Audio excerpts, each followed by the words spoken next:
Fala pessoal, tudo bem?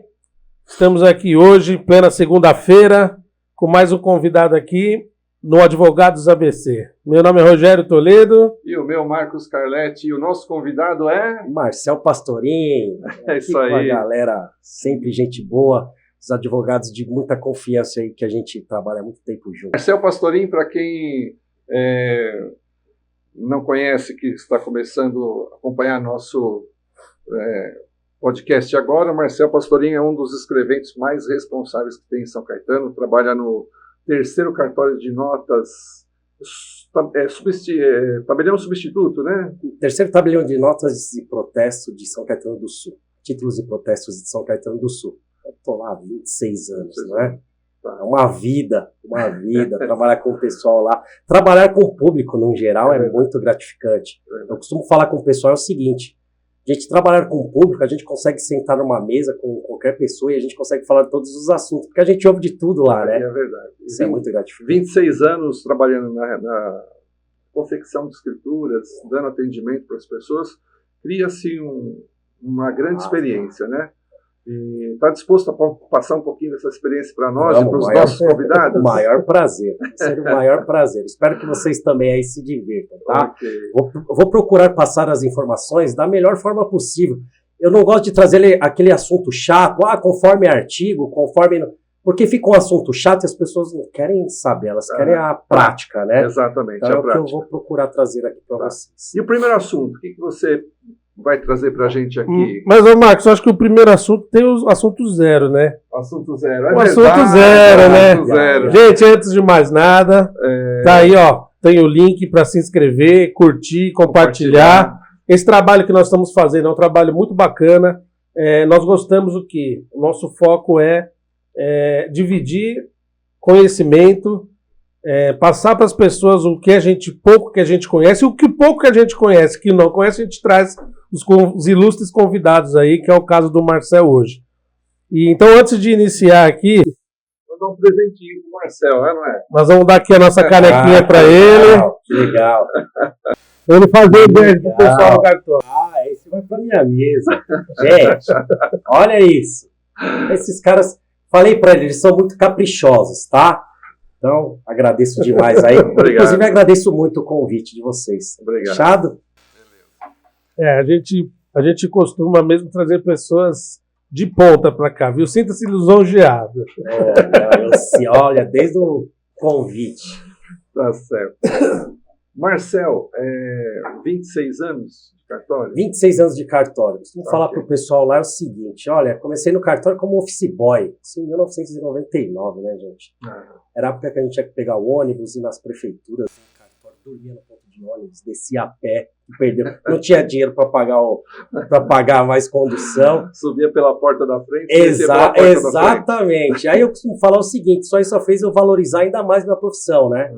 Eu trabalhei muitos anos com... Trabalhava com o Eduardo Libana, né? Também, antigamente. Também. Acho que no meados de 2010. 2010.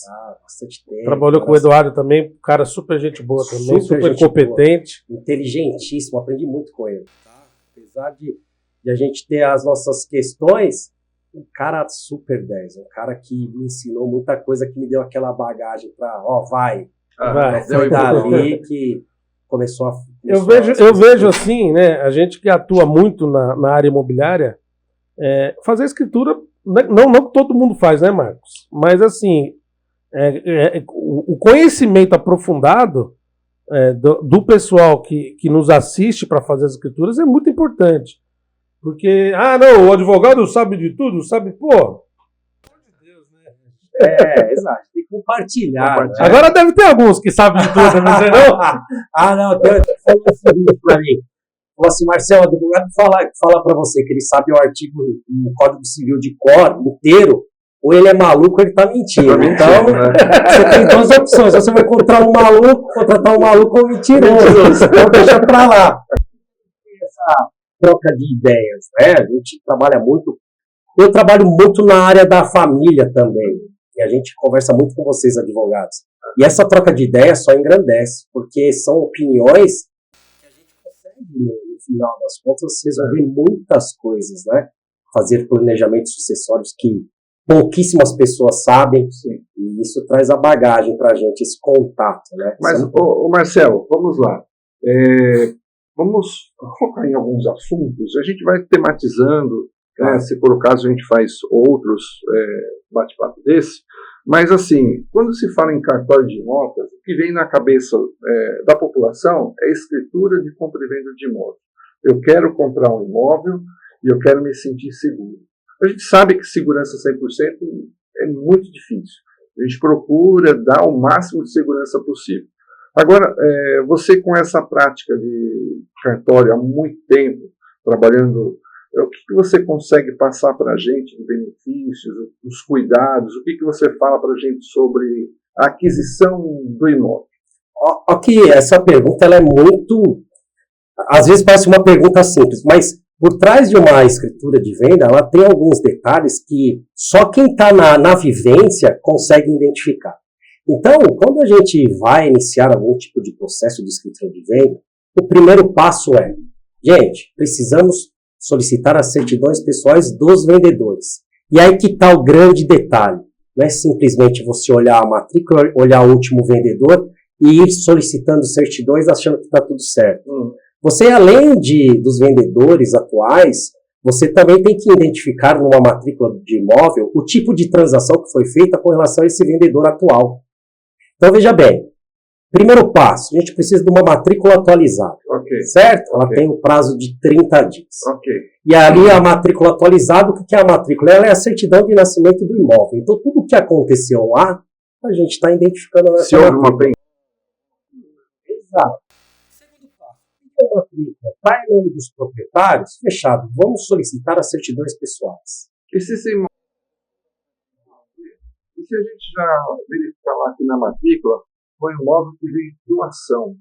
Ok, é por isso que eu falei, a gente precisa prestar atenção nas nuances que tem nessa matrícula.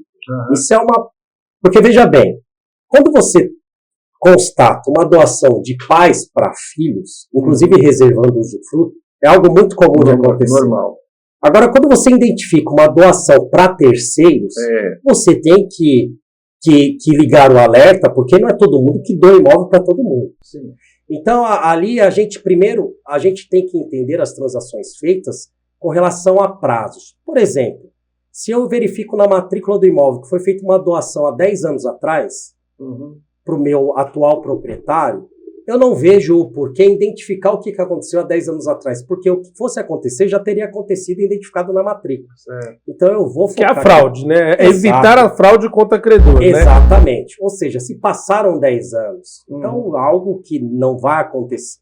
Então a gente procura, numa situação dessa, então se eu verifico uma doação de pessoas diferentes, que não tem vínculo de parentesco, por exemplo, ou até que se tem, num curto período de tempo, 3 anos, 4 anos, eu peço as certidões pessoais também dos proprietários anteriores, dos ex-proprietários.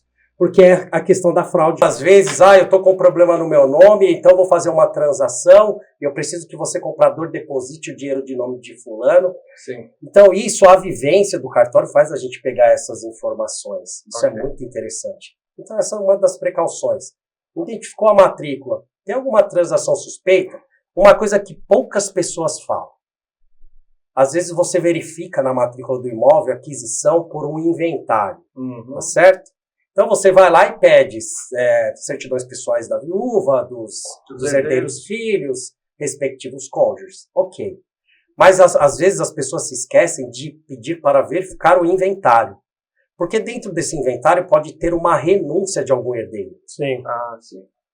Que também é uma prática muito usada para fraude contra credor. Exatamente. Né? Não, eu não quero. Quer dizer, eu estou devendo para Deus e mundo e não estou querendo receber dinheiro. Exato. Alguma coisa tem aí, né? Então, às vezes, você pedir o inventário para ver o que ocorreu, porque muitas das vezes essa renúncia ela não é mencionada no corpo da matrícula do imóvel.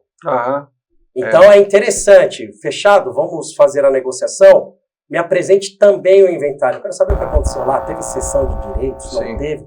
Tem registradores que ainda vão lá e identificam a cessão de direitos no corpo da matrícula. E dá para você pegar, inclusive, com o título da escritura, né? Sim. Ou seja, uma escritura pública de cessão de direitos com lado com inventário e partilha. Ali já te chama a atenção, diferente da renúncia. A renúncia não é falado nada. Uhum. Então, por isso que é importante. Pega o inventário, vê o que aconteceu no inventário. Ah, tá tudo certo, foi partilha. Ou então pede a certidão de óbito. Às vezes a pessoa não quer te entregar o inventário porque tem situações lá que elas não querem expor, né? Sim. Pede a certidão de óbito. Lá na certidão de óbito vai demonstrar quem são os filhos. Então dali você consegue ter uma noção se está faltando alguém. Mas se tiver uma dúvida e a pessoa também falar que não quer entregar o inventário, pela matrícula a gente pode fazer o pedido de microfilme no registro de imóveis. Mas Mas o que ele quer dizer, pelo que eu estou entendendo, é que nem todos os pormenores que estão na matrícula, que estão no inventário, podem estar na matrícula. Exato. É isso. Esse é o grande detalhe. A renúncia, por exemplo, não está. Não estará lá. Uhum. E aí você não consegue identificar essa Ele situação. só vai estar de quem passou para quem. É isso. Só se você for fazer a matemática lá, peraí, você tem quantos filhos? Mas até aí, quem que vai saber quantos filhos que as pessoas tinham? Eu vou identificar essa quantidade de filhos pela certidão de óbito. Por isso que eu falo, não quer me entregar o inventário porque tem algumas questões que não querem ser expostas, me apresenta a certidão de óbito, e lá vai estar a filiação, os filhos deixados. Então a gente consegue ter uma base de cálculo de quanto cada um recebeu. Então é importantíssimo. E assim, esses são detalhes que passam despercebidos. Você fala, eu vou em qualquer lugar, ele vai ter essa. Não é. Isso é a vivência. Eu tive um caso que foi feito no inventário, onde teve uma renúncia. Fechado. 6 meses depois, ligou o advogado de um credor. Eu quero saber se foi feito um inventário aí, porque um dos renunciantes, ele tem uma dívida. Fechado. O inventário ele é público. O cartório é obrigado a dar a informação. E ali foi habilitado um credor na matrícula deste imóvel, onde ele tinha um percentual de 1/6 na época, eu não lembro. Então, se você faz uma transação nesse decorrer do caminho, você pode ter problema na sua transação lá na frente. Não é porque eu sou um comprador de boa fé. A questão toda é o seguinte, fechado, tudo você consegue justificar? Você consegue. Mas o comprador que está do outro lado, ele não quer problema. Ele quer pagar o imóvel, ele quer ter o imóvel dele de forma tranquila. Então a gente tem que tomar essas precauções, que é muito importante. É muito interessante. E dando seguimento, puxando as certidões. Aí puxou as certidões, deu tudo zeradinho, tá pronto para fazer a escritura? Pronto. E aí a gente vai na sequência, que é a elaboração da minuta. Onde a escritura de compra e venda, ela tem várias formatações que ela pode ser feita. Você pode fazer uma escritura pública de venda e compra.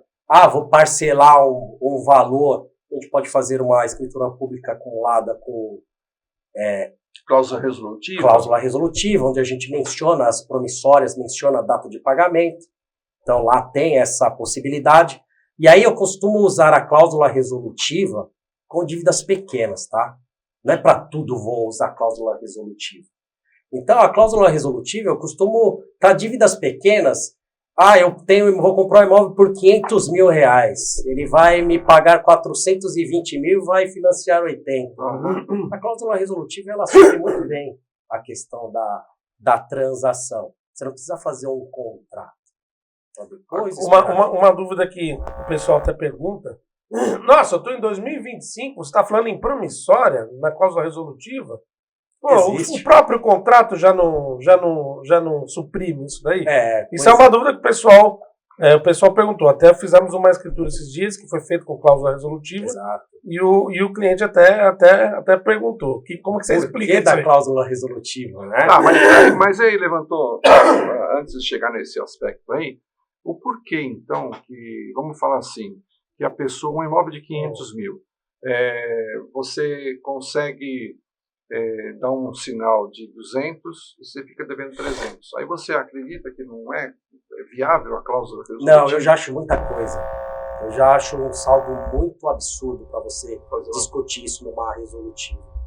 Eu acho que uma adjeto de hipoteca, eu acho que seria o ideal. Porque a adjeto de hipoteca, a dívida, ela está garantida com o imóvel. O próprio imóvel. Então é mais seguro para o comprador. E a cláusula resolutiva, para quem está nos vendo aqui. Então me diga assim, qual é a diferença? Me diz uma coisa. Uma coisa. Qual a diferença entre uma cláusula resolutiva e um adjeto de hipoteca? O adjeto de hipoteca, você tem o imóvel utilizado como garantia, tá certo? Agora, a resolutiva, olha que interessante, a resolutiva, o comprador, ele consegue vender este imóvel mesmo com essa cláusula resolutiva vinculada na matrícula do imóvel. Ele tem a possibilidade de venda, diferente da adjeto de hipoteca. Sem anuência. Sem anuência.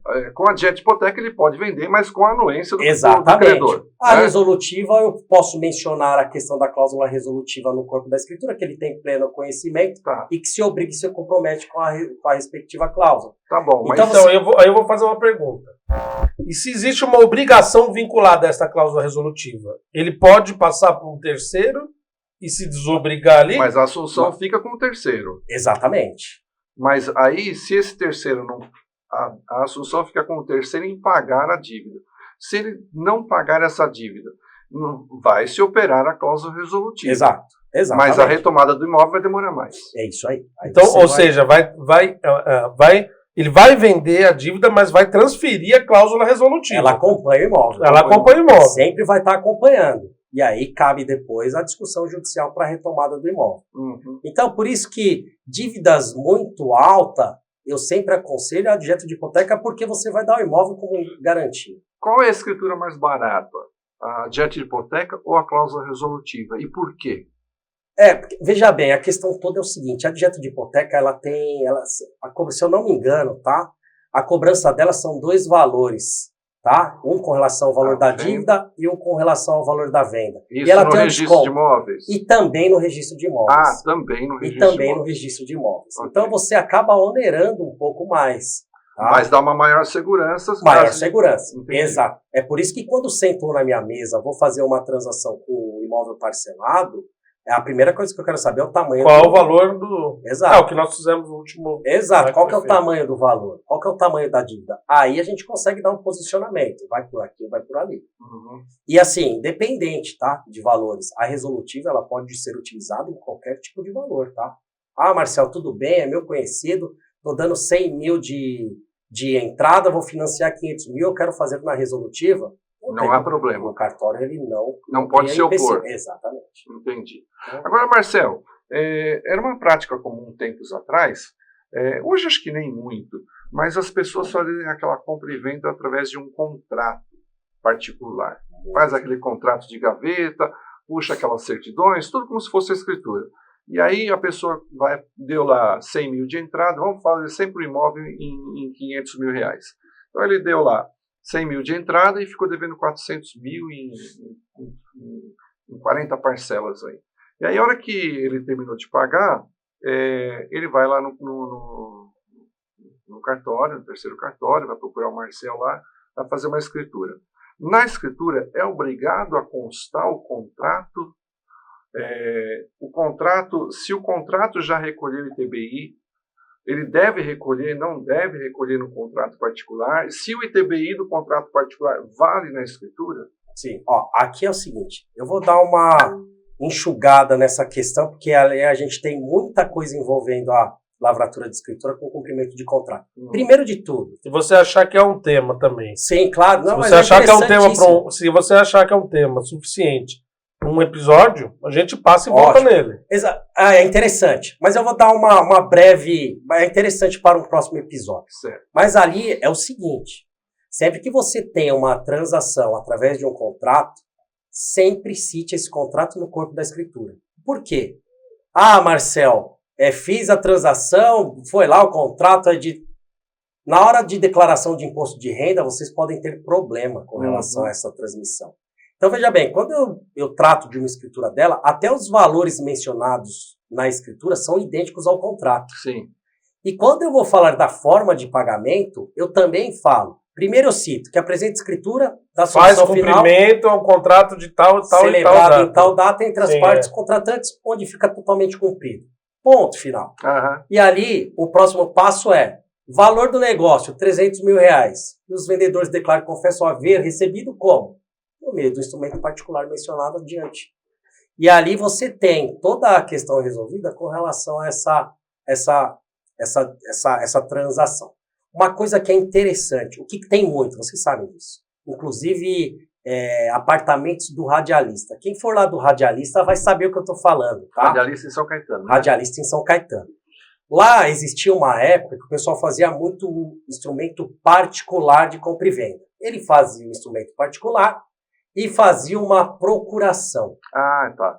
É porque o apartamento, só para explicar então, porque o apartamento era financiado, né, a longo prazo. Exato. Então ele vendia o apartamento com a dívida. É isso aí. Tá Exatamente. E isso quando não era do CDHU, que tinha uma cláusula proibindo a cessão. Venda, exato. Esse tem caso do CDHU. Sim, que proíbe. Não, eu tive caso de pessoal que chegaram na imobiliária, posso pôr o apartamento? Eu falei, onde que era? No CDHU. Ele falou, não. Tá lá, tá expresso. Tá expresso que é proibido. Exato. Até um período, não é? Tem um período. Por 24 meses, você não pode transacionar, ou 5 anos. 5 anos. Mas do radialista, vamos lá. Do radialista. O que a gente vê é o seguinte, Marcel, tá aqui, ó, tem um contrato do radialista, e agora eu quero lavrar a escritura no meu nome.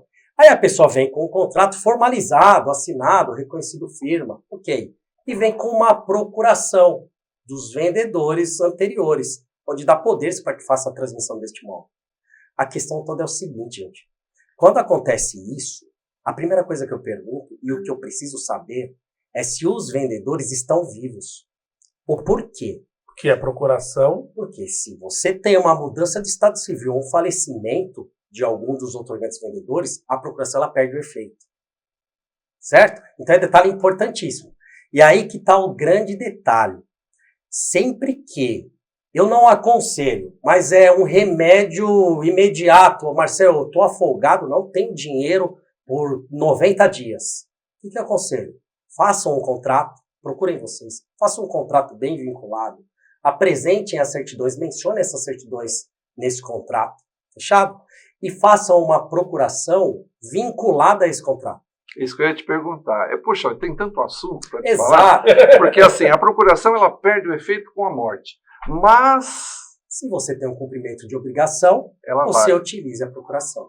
Mesmo depois do falecimento do outorgante. Pode falecer, pode ter mudança de estado civil, você consegue utilizar da procuração. Isso. Agora eu falo para vocês. Com poderes específicos. Exatamente. Agora eu pergunto uma procuração simples, uma procuração pública. Ela é específica. Pública, específica, onde tem a obrigação a cumprir, e ali você consegue utilizar ela a qualquer momento. Então veja bem, ela é irrevogável, irretratável. Ela está mencionada a obrigação, o valor. Então, quando você está diante de uma procuração dela, ela está muito específica. Você pode transmitir imóvel para o fulano pelo valor de X, está dando cumprimento ao contrato tal e data de tal. Pronto, você está seguro. Mas assim, eu aconselho todo mundo a fazer isso? Não. Porque você é cartório, você precisa ganhar dinheiro para fazer escritura. Não é segurança, isso. Né? É a segurança. Porque veja bem, se você tem lá os vendedores ainda na matrícula e esses vendedores venham a contrair dívidas, essas dívidas vão recair na matrícula do imóvel. Até porque a pesquisa vem pela RISP. Exatamente. O credor do devedor ele não vai saber que você vendeu no contrato particular. E outra coisa, às vezes a negociação é tão feita que às vezes tem aqueles pais tradicionalistas, né? Filho, você não interessa o que está acontecendo aqui, você só obedece e o ponto acabou. É verdade. Não é isso? É isso aí. Tem muito disso, a gente trabalha com isso. É verdade. E ali, às vezes, é feita uma transação dessa que nem os filhos sabem. Aí vai lá e acontece o falecimento do pai. Sabe o que eles vão fazer? O que tem aqui em nome do meu pai? Tá aqui a matrícula do imóvel, vou abrir o inventário. Eu vou partilhar. Os filhos vão receber aquele imóvel sem saber que esse imóvel foi vendido. Esse imóvel já é de terceiro. Exatamente. Então, você acaba... Né, comprometido, né? Não é nem venda, né? É um compromisso, né? Exato. E aí é o seguinte, Marcel, e agora? Perdi meu imóvel? Não, você tem remédio jurídico para discutir isso. Sim. Você tem um contrato particular firmado, tem uma obrigação a ser cumprida. Tem um comprovante de pagamento. Exatamente. Você vai discutir. Tem todo o conteúdo probatório aí para rodar para frente, né? Aí você vai lá no cartório, economizou R$20 mil para fazer uma escritura, pagar um ITB e fazer o registro. Fechado. Economizou? Legal. Aí você vai discutir uma ação dessa, que não é 20 mil. É 40 mil para discutir. Exato. Então, gente, vocês do radialista, vão lá no cartório, procura aqui os meninos. Tem que fazer essas escrituras, tá? É verdade. Agora, um outro assunto que eu acho que, não sei se vai mexer num vespeiro, né? Nós, né, acostumamos a pedir para os nossos clientes Se ele pagou 500 mil no imóvel, ele fazia uma escritura por 500 mil. Mas a gente sabe que tem gente que vai lá e faz um contrato particular por 500 e chega no cartório e fala, se vocês vão chegar e falar assim, tá bom, qual que é o valor? Eles não te apresentam um contrato nenhum e vai falar assim para você, vamos fazer 180 mil, é o valor do que está lá no IPTU, o valor venal. Eu sei que para vocês o que vale é o que o comprador e o vendedor falou, mas isso traz uma complicação grande para quem faz esse tipo de transação. Né? Sim, absurda. Porque veja bem, antigamente, gente, era muito comum isso. Porque a fiscalização, ela não é como é hoje. Ou seja, você, a partir do momento que você está lavrando uma escritura, a gente está mencionando para todos os órgãos. Está ocorrendo uma transação de X para Y, de qual forma, mediante transferência eletrônica, em conta de quem, para quem. Ou seja, a Receita Federal está sabendo tudo o que está acontecendo. Tudo que está acontecendo. E aí, quando você começa a tentar burlar o sistema, é na hora que vai ter que justificar lá junto à Receita Federal. Então, veja bem, mas espera aí, você lavrou uma escritura por 300 mil reais. Entrou dessa pessoa, no CPF dessa pessoa, 500 mil reais. O que é esses 200 mil? Isso. Ele me doou os 200 mil, doou, tem que pagar ITCMD. Paga os 4%. É mais caro que ITBI. Exatamente. O ITBI depende, o município depende a época. O ITCMD é 4%. 4%. Estado de São Paulo, 4%, por enquanto, tá? Está tendo um projeto aí em andamento. Ele já foi para o Senado esse projeto, está em fase final de discussão. Mas assim, a questão da mudança, isso aí também que seria interessante para um outro tema. Né? Mas eu vou dar uma bem rápida. Ele já foi aprovado na Câmara, tá certo? Agora ele foi para o Senado. Então ele está em votação no Senado. Caso ele seja aprovado, ele vai para o presidente da República, vetar ou sancionar. Fechado? A questão toda é, a forma de ITCMD que eles querem fazer a cobrança é de forma progressiva. Quanto maior o patrimônio, maior o valor do ITCMD. Então ele pode chegar até 8%. Então, a gente tem essa discussão com relação ao ITCMD. Mas voltando, gente, vamos deixar isso para um outro tema. Eu vou fazendo isso com eles, porque eles me chamam de novo. Aí eu vim aqui para falar com vocês, senão eles não vão me chamar. Vai ser um prazer enorme ter você sempre com a gente aqui, rapaz. Então, vamos voltando. Então, antigamente tinha muito essa facilidade. Marcel, passa por 180. Valor venal, passa pelo valor venal. Valor venal. Ainda, veja bem, quando isso é passado para nós, a gente dá a orientação. Mas o cartório não tem responsabilidade. O cartório não pode obrigar o cliente, passa... Eu preciso... Se o cliente fala aqui para mim, Marcel, eu estou comprando por 280, mas eu vou passar por 230, eu já seguro a escritura. Isso aí. Porque eu tenho essa responsabilidade. Você é um... Exato, eu sou um fiscalizador. Fiscalizador, exatamente. Não, isso aí a pessoa ainda não sabe, ela não sabe ainda que ela vai incorrer no lucro imobiliário lá na frente, exato, na hora de vender. Nossa, é importantíssimo. Rogério, o lucro imobiliário é o seguinte, gente, é a questão da diferença de valores. Então, veja bem, estou comprando um imóvel por 500, ele vale 1 milhão, vou passar a escritura por 200 mil. Daqui a pouco eu estou vendendo esse imóvel por 1 milhão e 200, você está tendo um ganho de capital de 1 milhão de reais. Sabe quanto você vai pagar nesse ganho de capital? 15%. Ou seja, economizou um pouquinho no ITBI, um pouco na escritura, um pouquinho no registro, mas depois lá na frente vem o valor da transação. Aí você tem 15% de ganho de capital, você tem os valores que você tem que pagar diante a imobiliária com relação à comissão dos vendedores, das pessoas das imobiliárias, que é justíssimo, tá? Porque eles vão atrás do imóvel para trazer coisas boas para vocês. É o trabalho dele. Então você tem um valor que vai chegar no final das contas, você vai perder dinheiro na sua venda. Porque eu quis economizar 10 mil reais, 20 mil reais. Pois não precisa, né, gente? Calma, né? Bom, aí, então vamos lá. Puxa, se estendeu bastante, né? Bom, né? Conversar com amigos, a gente consegue ficar mais à vontade, né? Mas aí, é o seguinte, então deu tudo certinho, você fez a escritura lá por 500 mil reais, e aí a pessoa, você imprime, né, passa no livro a escritura, assina, a pessoa pega aquilo lá, guarda no livro, está resolvida a situação. Guarda em casa, está resolvida a situação, ou ele tem mais alguma coisa para fazer aí para se proteger, mostrar para mais alguém? Pergunta muito boa. Então, às vezes, a pessoa acha que ali, finalizou o ato ali na hora da lavratura da escritura. Veja bem, a lavratura da escritura é onde a gente faz a transação de recebimento, inclusive, dos valores. É um ato importantíssimo. Mas você tem que ter o complemento dele. Ou seja, você precisa dar a publicidade a esse ato. Você não pode deixar ele em aberto. Então, o próximo passo tem a escritura, tem a guia de TBI recolhida, é levar junto ao cartório de registro de imóveis competente, tá? Não é qualquer cartório de registro de imóveis. Por exemplo, São Caetano nós temos 2, tá? O primeiro cartório e o segundo. Então, todos os imóveis de São Caetano, a gente precisa ver a área que ele está localizada, para depois a gente poder encaminhar, ou ele pertence ao primeiro ou ao segundo. Então, esse é o passo final. Fez a escritura, assinou, recebimento de preço, próximo passo, encaminhar essa escritura ao registro de imóveis. Ela fica lá no cartório de registro por mais ou menos uns 30 dias, e aí você tem essa matrícula registrada. É aquela frase, né? Quem não registra não é dono. Exato. Essa frase que todo mundo fala. Quem não registra não é dono. E depois não adianta chorar. Ah, Marcel, deixei aqui na gaveta a minha escritura, agora veio ônus com relação ao proprietário anterior. Gente, você tinha que registrar. Vou fazer uma outra pergunta. Pode falar. Não, eu ia falar assim, porque a gente já está falando de burradas, né? Exato. Qual é o maior, o erro mais comum que o pessoal faz por aí e chega na tua mão lá? Então guarda essa pergunta aí um pouquinho. Qual é o erro comum, né? Mas aí você falou de certidões, algumas coisas, tal, e entrou uma dúvida aqui. Porque toda vez que a gente vai fazer uma escritura, as certidões, elas são acessórias, né? Elas não são obrigatórias. Exato. Facultativas. Se a pessoa quiser... Facultativas, isso, não acessórias, facultativas, perdão. Se a pessoa confiar muito na pessoa, falar, não, eu quero... Faz aí para mim... Você vai fazer a escritura para ele. Mesmo o cartório orientando sobre os perigos, ou o advogado que acompanha, né?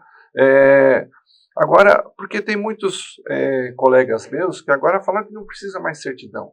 Porque a hora que ele chega lá no cartório, vai ter aquela certidão de indisponibilidade, que o cartório tem que tirar lá na hora. Então, não, se o imóvel tiver com a certidão de indisponibilidade, tudo bem, não vai transferir. Mas se não apontar nada, mesmo que tenha alguma certidão, não há problema nenhum. Me explica aí, o que é essa indisponibilidade? Esse é um tema muito polêmico, né? Porque sou um terceiro de boa-fé, e se não consta na minha matrícula do imóvel, tá tudo certo. Eu sou um terceiro de boa-fé, puxei a matrícula do imóvel, não consta nada com relação aos proprietários e vendedores. Ou seja, não tenho mais necessidade de apresentação de certidão. Gente, não é bem assim, tá?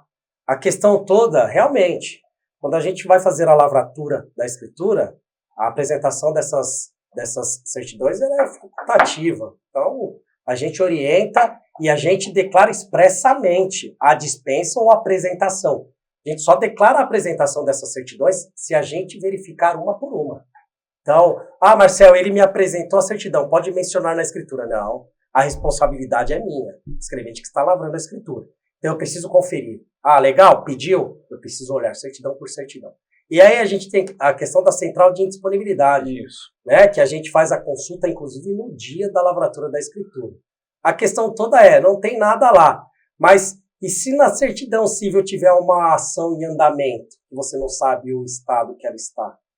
Então, a certidão de disponibilidade, ela só vai trazer se existir um bloqueio. Exato. Então, se tiver um apontamento, mas ainda não tem bloqueio, ele está empurrando com a barriga o processo lá. Exato. Mas isso também, eu tinha a ideia de que, às vezes a pessoa morou, por exemplo, nós estamos em São Paulo, São Caetano do Sul. Né? Então, toda vez que eu vou buscar uma certidão, eu procuro da última, onde a pessoa, do imóvel e do local de residência. Perfeito. Mas aí acontece de que a pessoa morou no Mato Grosso, né, por um certo período. E aí ele declara residência aqui no estado de São Paulo, de São Caetano. A gente vai tirar da cidade do imóvel, do estado, né, de São Paulo, as certidões, de protesto, essas coisas, do local de residência, as certidões cíveis do estado de São Paulo do fórum, né? Mas se acontece dele já ter um problema em outro estado, a gente não fica sabendo aqui.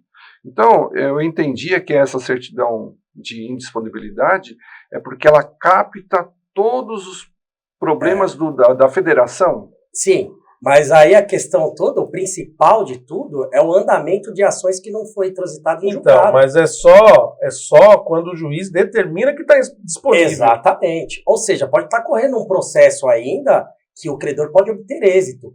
E independente de eu já ser um terceiro de boa-fé, a questão toda é até que ponto você está a fim de discutir.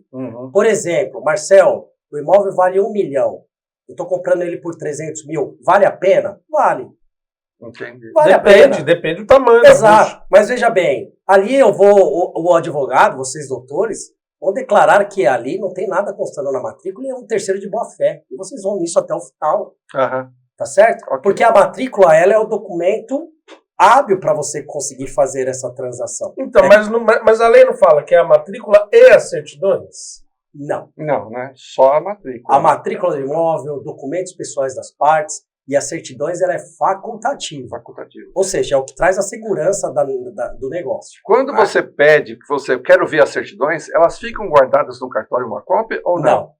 Por isso que você tem fé pública. Exatamente. O escrevente ele tem fé pública. É por isso que eu falo, olha, Marcel, ele me apresentou as certidões. Pode falar aí. Menciona expressamente no corpo da escritura que foram apresentadas. Mas até porque é uma questão muito simples, né?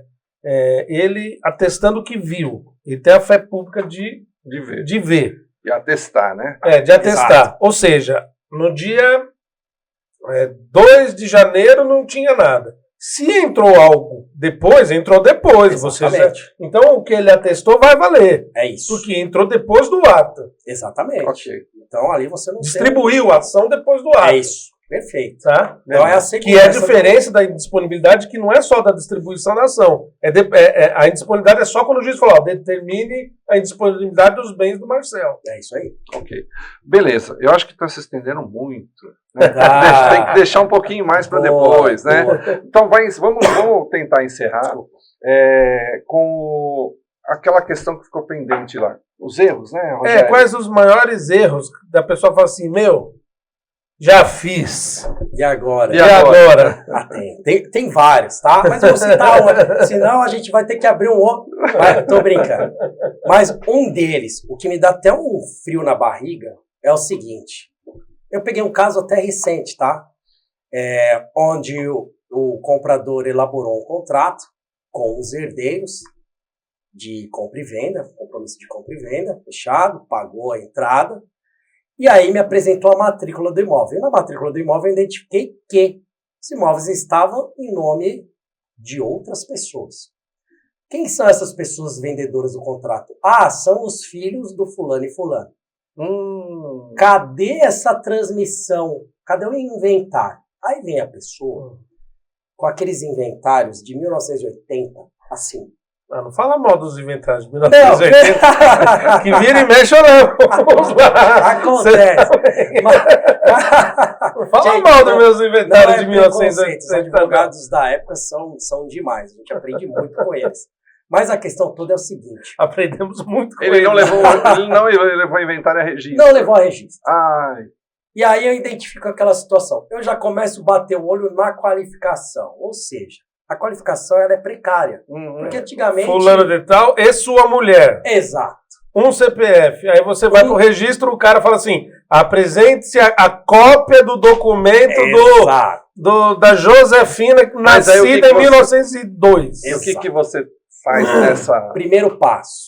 Eu não lavo a escritura. Primeiro passo.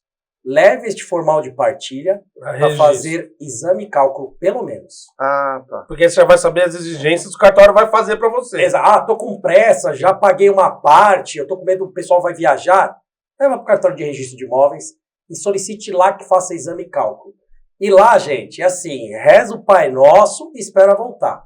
Fechou? Voltou? O que tem de exigência? Apresentar uma certidão de casamento atualizada ou fechado. É coisa simples, dá pra gente fazer a escritura e levar tudo concomitantemente, não é? Então a gente leva o formal de partilha e a escritura de venda, porque a gente já sabe a exigência, sabe o valor.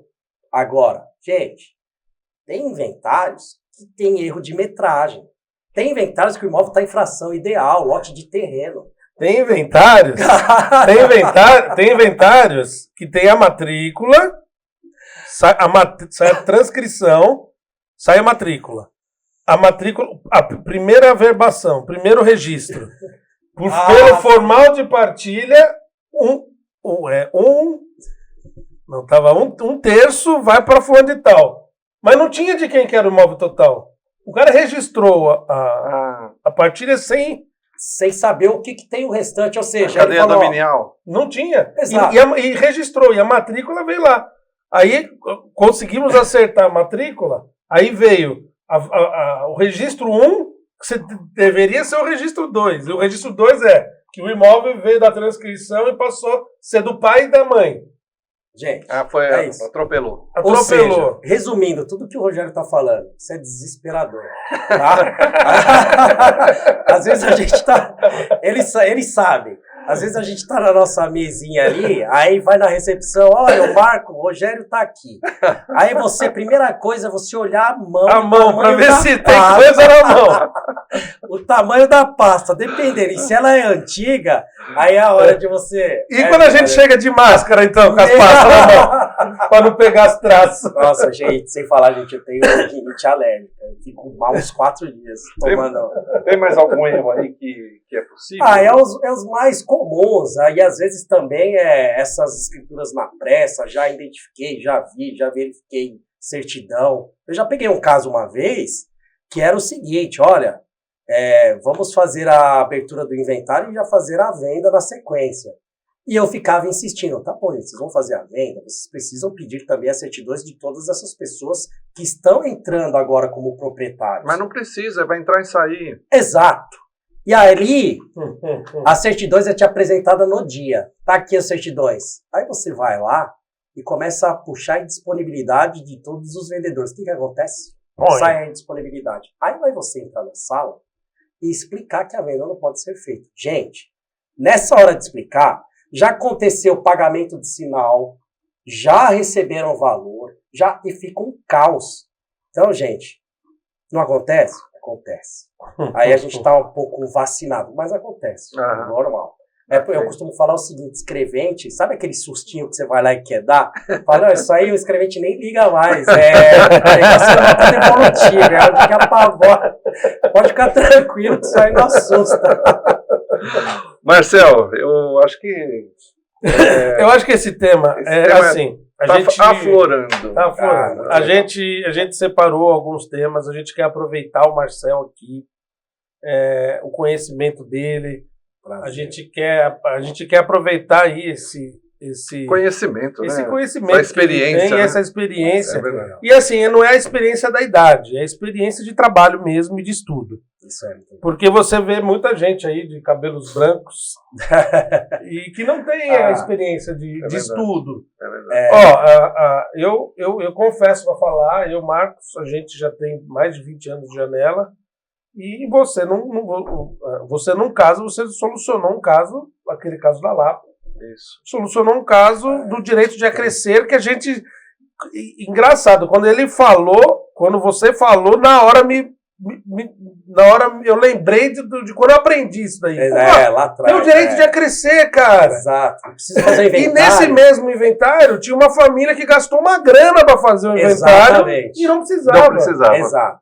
Foi um caso muito interessante. Então, assim, cara, isso que nós estamos fazendo aqui, esse bate-papo, o direito de acrescer. Alguém vai lá, o que é o direito de acrescer? Exato. Cara, assim, chega um momento, você salva uma venda, você salva um negócio, por quê? Um aprendizado. Isso é uma coisa, eu vou confessar, eu não lembrava disso daí. E confesso mais ainda, foi no imóvel da minha família. Exato, foi muito legal. Um imóvel de herança da minha família e usou e deu certo. Sim, muito legal, muito legal. E isso é muito gratificante, né? Que, eu sei, mas não é questão de saber mais. É a questão da vivência. Então tá com vocês, atendendo o público, falando com vocês. Isso a cada dia aprende uma Você aprende todos os dias. Eu vou falar para você, Marcel, o tempo que eu mais aprendi foi quando eu dei aula. Porque você se preocupa em passar o conhecimento para os alunos, e você está ali no dia a dia, você busca, pesquisa e tal, né? Então, ensinar é a melhor forma de aprender. Né? E às vezes tem pessoas que são mesquinhas, né? Exato, quer o conhecimento só para ele. Chega lá e fala assim, não vou ver isso aqui, não, agora assim, a gente... mas não explica como que faz. Exatamente. Faz isso, mas não faz a pessoa entender né? o porquê. Assim, eu acho que a gente trabalha com parceiros comerciais, assim, no direito imobiliário, mas a amizade que a gente tem nos leva a isso. A gente troca figurinhas e a gente aprende muito juntos, né? Ensinando, né? A gente aprende mais do que estudar sozinho. É uma troca recíproca. Eu aprendo muito com vocês, às vezes também eu consigo passar. O que eu acho interessante que eu falo para a meninada é o seguinte, gente, os mais velhos, o que eu acho muito legal? Você está numa idade, então, por exemplo, vocês têm um pouco mais de idade que eu. Então, eu acho legal que eu tenho o respeito de vocês. Isso para mim é legal. E eu acho legal também, os mais novos, pelo menos ter uma admiração de aprender. Sim, então é a hora que você fala assim, cara, não, legal, eu fiz o meu trabalho bem feito. Eu não passei por passar. Exato. Então é isso que a gente tem que levar. Eu sempre levo isso, eu sempre trago isso comigo. Tem alguém que quer aprender, legal, a gente vai. Isso é muito legal. Marcel, infelizmente nosso tempo se esgotou aí, né? Manda uma mensagem aí para os seus... Galerinha do meu Instagram. Gente, me sigam lá, tá? Eu dou várias dicas. marcelpastorim.escrevente. Gente, é um prazer tê-los vocês. Ali, eu vou falar uma coisa pra vocês. Eu fiz uma sequência de vídeos onde, se você começar do início, você não se perde numa transação, tá, gente? Então tem, com relação à segurança jurídica, planejamento sucessório, pagamento de tributo, você tem tudo lá nesse Instagram. Gente, vai ser um prazer, tá? Marcel, passou já o teu Instagram? Já, é esse aí, marcelpastorim.escrevente. Gente, me procurem lá. Tá, o link vai estar na bio.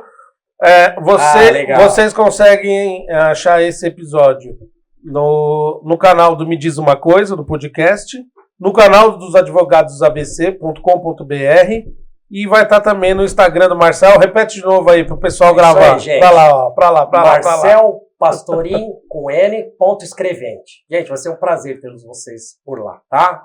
Beleza, pura. Gente, obrigado. Até o próximo episódio aí. Vamos lá. Grande beijo. E se vocês quiserem, pessoal, também algum assunto específico, né? Comenta aqui embaixo que a gente vai buscar, se a gente não souber a resposta, a gente vai buscar quem sabe e vai colocar aqui no lugar do Marcel, se não for ele mesmo. Né? Vai ser um prazer, é uma honra. E aí a gente vai trazer as respostas para vocês da fonte direta. Tá bom, pessoal? Até mais, pessoal. Um abraço. Lembrando aí, toda segunda-feira dá uma olhadinha lá no canal que sempre sai coisa nova. É isso aí.